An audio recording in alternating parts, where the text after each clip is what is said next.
Hello everybody and welcome to my review of One Piece chapter 987, and a lot of confusion because the previous chapter stated that an editor of One Piece that works with Oda pretty much teared up because of it. Now a lot of people was confused because a lot of people didn't see the chapter as that emotional. There was a lot of hype building for sure, but nothing that emotional. Thought, okay, maybe this is this chapter coming that we have now.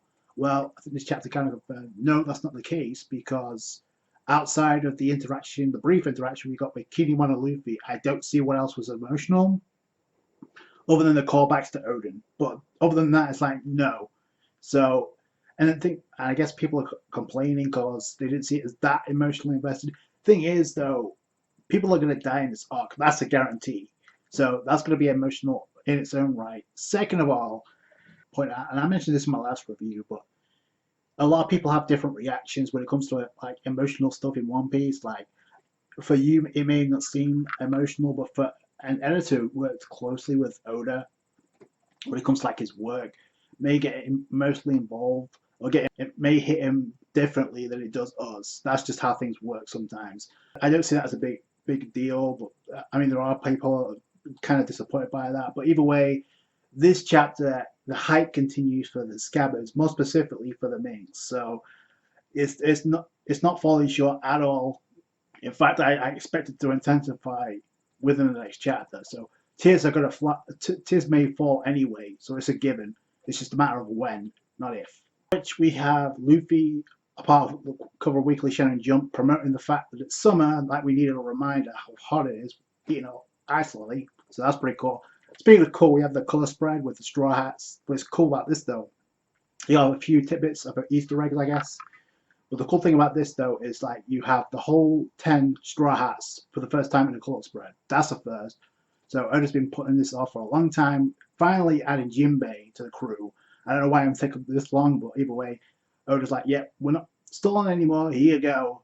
Curious what animal they're on. At first I thought, wait, could it be Nekomamushi given what we had in this chapter? But the more I thought about it, no, it doesn't look like Nekomamushi at all because he doesn't have fur like Nekomamushi. But the thing to note is what the straw hats are like. They're pretty much apprehensive because of what they're on. You got Nami trying to quiet down Chopper. You got Brook, Frankie, Sanji, Zoro, pretty hostile. But if you notice, Robin's very calm. Luffy is being Luffy casually. The three dogs with Zoro, Sanji, and Luffy. I don't know what that's referencing, whether it's referencing the calamities or if it's referencing something else. Also, the things to note are Sanji has a pistol, but the thing to note is a lot of people have had pistols in One Piece, like Doflamingo, even the Straw Hats use pistols in Strong World. Luffy, though, has Sabo's pipes, so that's pretty cool. People are going to go up in arms about the throbbing moment, but either way, it doesn't really bother that much. It's cool that we get to see Jinbei added with the Straw Hats. Didn't get to see Jinbei or Robin in this chapter. We only got to see three Straw Hats in this chapter: Zoro, Luffy, and Nami. Start off the chapter with a flashback.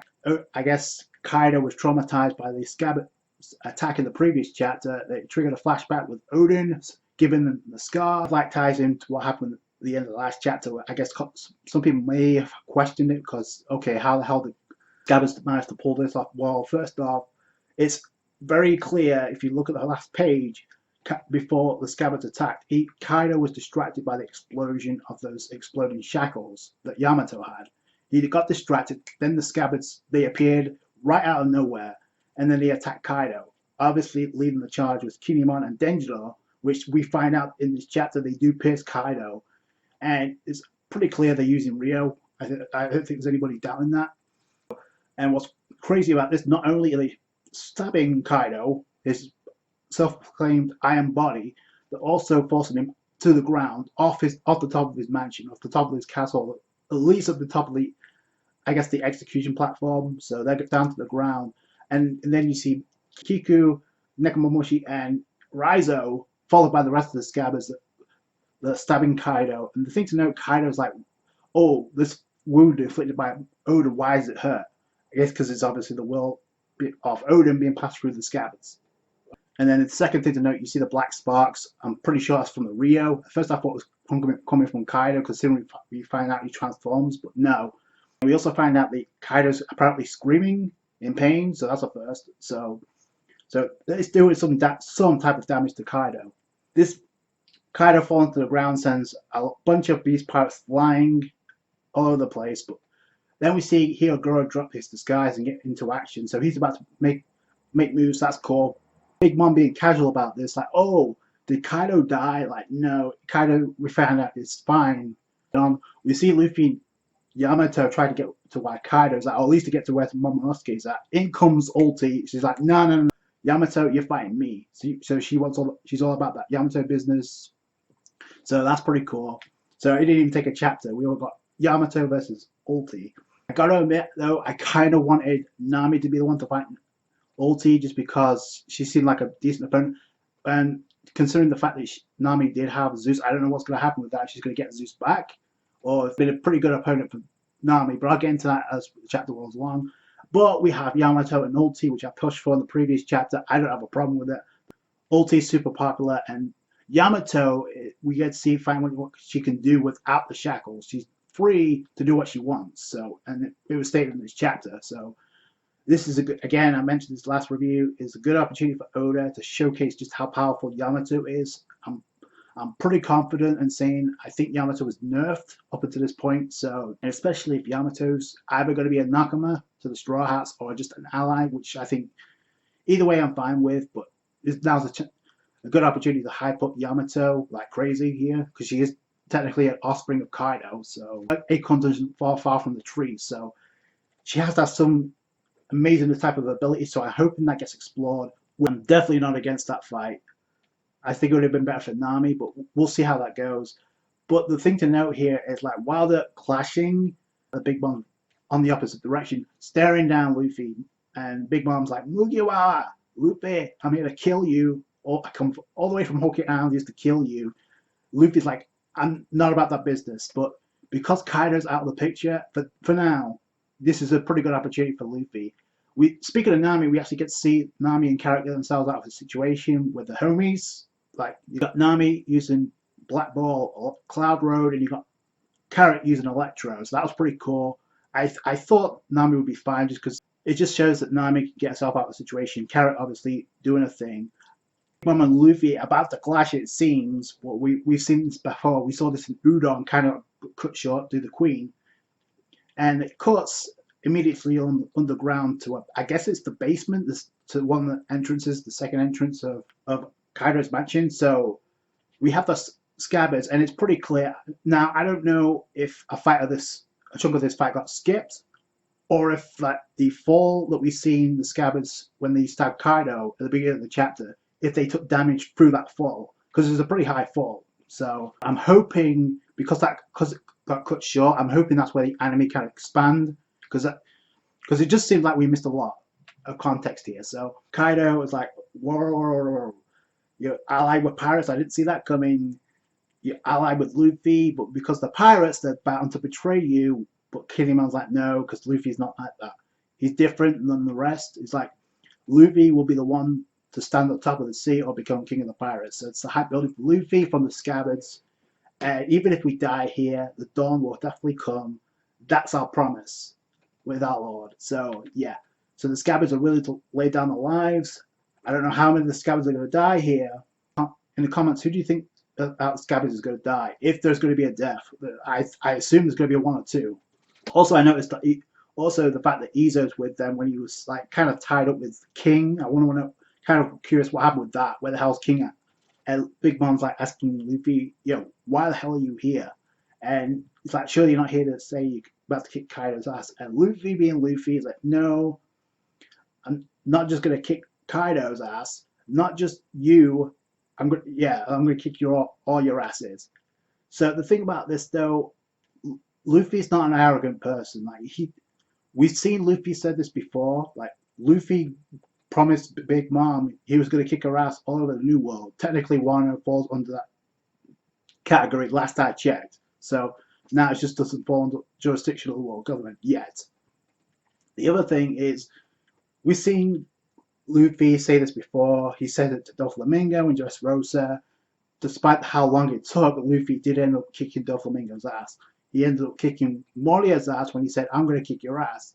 and he ended up doing the same thing. So Oda does not have Luffy say these things if it doesn't plan out. So, but I don't know if Luffy is gonna. I don't know if Luffy's gonna handle this Big Mom by himself.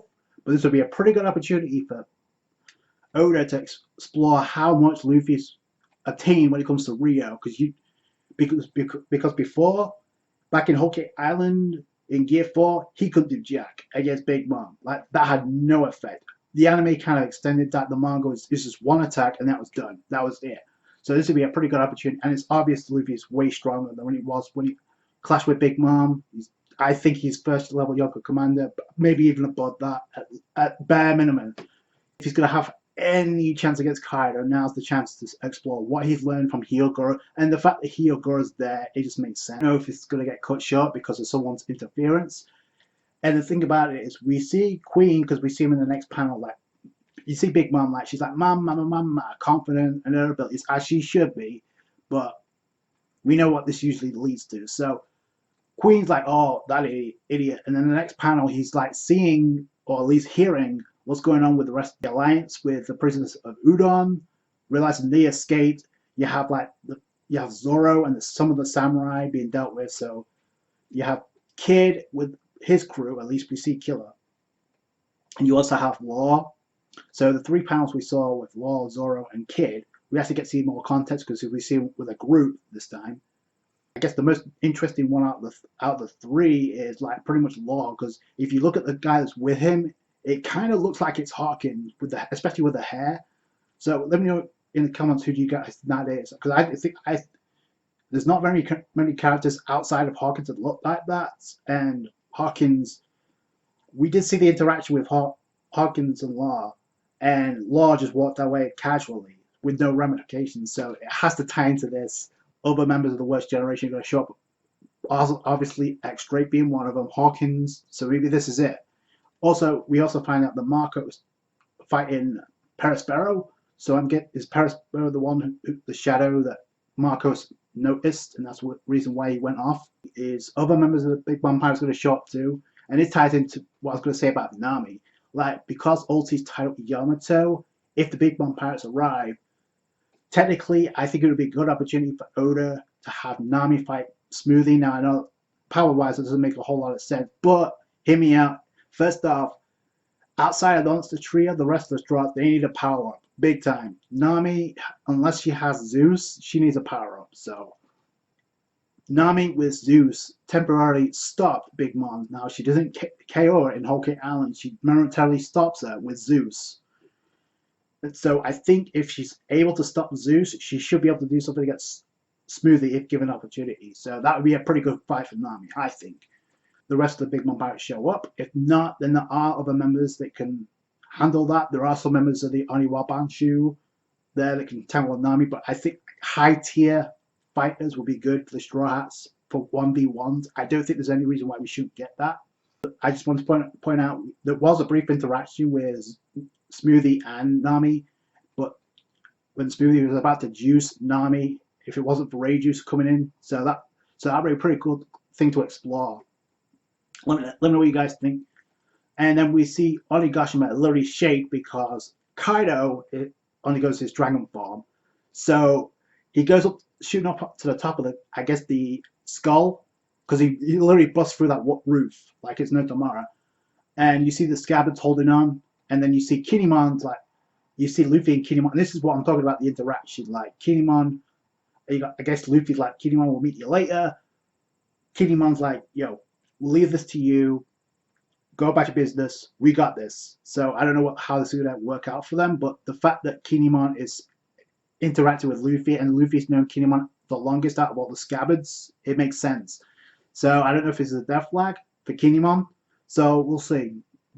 Luffy may end up fighting Big Mom after all this. I hope it doesn't get interrupted, because this would be a good opportunity to showcase what Luffy can do against the Yonko now that he has Advanced Rio, plus he has Future Sight. So Kaido is like sobered up. So sobered up Kaido, we know what he can do. We saw that against Luffy. And in fact, he actually referenced that. It's like, we thought you would be able to fit in this side, this dome, if you became a dragon. So they actually tried to force Kaido into a dragon form. I don't get that logic. unless they're confident they can actually do something to Kaido. Referencing is that I think they tried to lure Kaido to the top, and I'll tell you why. Because the next thing we see is like we see the snowfall, which is kind of ironic with what happened with Odin, considering he humiliated himself in the snow at one point in his flashback. But the thing to note is like we see the snow and then we see the full moon, and it took me a second to actually realize what was going on. Then I see Nekomamushi and I'm like, oh, okay, yeah. So it could be a setup from the Scabbards to actually lure them there, but if it's done by accident, that was a huge fuck up on Kaido. Because what's about to happen now is going to be crazy shit for the Minks. So, by the way, I love that panel where the Scabbards, all 9 of them, but we see the Scabbards staring down Kaido. That was a beast panel.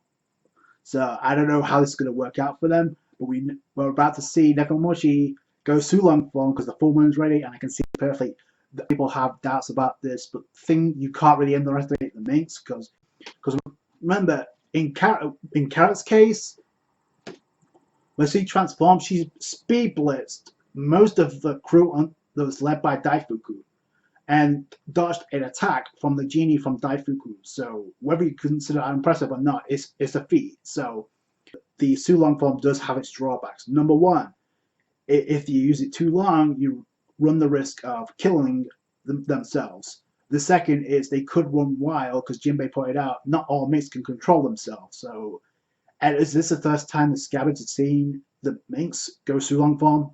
I'm curious about that too. Do they have self-control? So that could be a real plot twist if that's the case.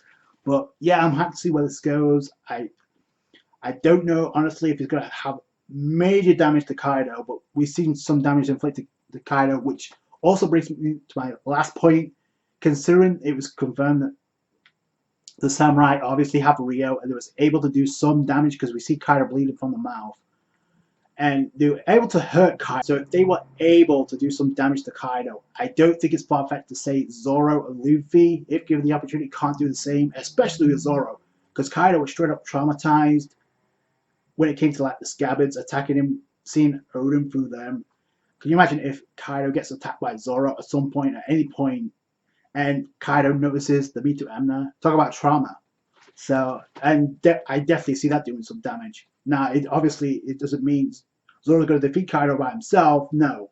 But I definitely can see if that happens, I can definitely see Zoro attacking Kaido, inflicting some damage. Luffy, obviously, with Rio.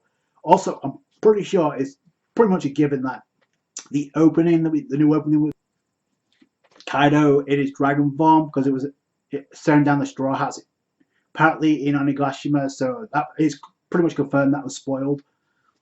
Just throw that out there. But let me know what you guys think down below. I thought it was a great chapter. It's going to be hype as hell to see what Sulong Mink, Nekomamushi, and Inuyasha, if they follow suit, could do. Like, it's been hyped up ever since Zoe. We saw what Carrot could do at Whole Cake Island. We kind of saw what Peckham's could do, although it didn't amount to much. But yeah, those are some examples. I can't wait to see Nekomamushi go all out. It's going to be some crazy shit. Let me know what you guys think down below. That's going to do it for today, guys. Thank you so much for watching. Like the review if you did. Leave a thumbs up. I greatly appreciate that. Helps out the channel. Subscribe for more One Piece. And I'll talk to you guys later. Thanks, guys. Bye.